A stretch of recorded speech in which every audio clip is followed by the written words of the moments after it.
Now, on a related subject, all of these events I've discussed, from Iran's misbehavior to China's aggressiveness, underscore one thing very clearly. The U.S. needs to remain engaged, prepared, and powerful. We need to leave zero doubt among our friends and allies, our most violent foes, and everybody in between.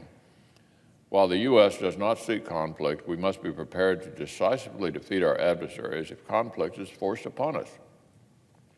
That's called deterrence. The growing global unrest should be a lesson to us as the Senate gets ready to turn to the National Defense Authorization Act later this week. I know my colleagues on both sides share my hope that this year's NDAA can build on the successes of the past 2 years. Our first obligation to the American people is to ensure for their defense.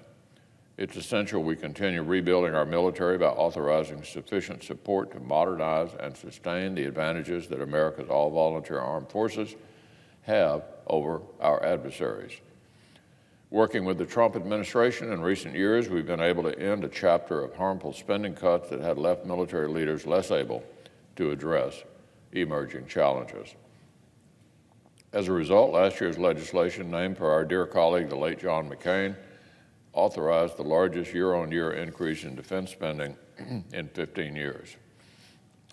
The bill introduced last week is a step further toward implementing our important new national defense strategy, toward renewing the readiness and lethality of our forces, toward making sure that we never ask brave American men and women to step into harm's way without all possible tools and training to help them succeed.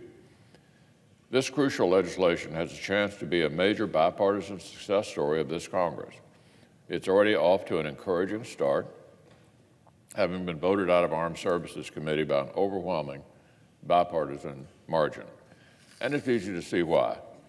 As great power competitors like Russia and China continue to challenge U.S. interests, this NDAA will help maintain and expand our alliances and partnerships, along with our ability to stand firm.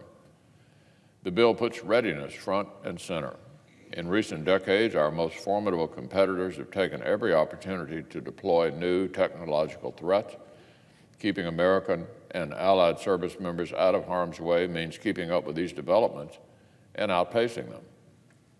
The bill takes steps to expand oversight and increase efficiency at the Pentagon, and it honors the tremendous sacrifices made by service members and their families by securing the largest pay raise in a decade, along with several other important reforms.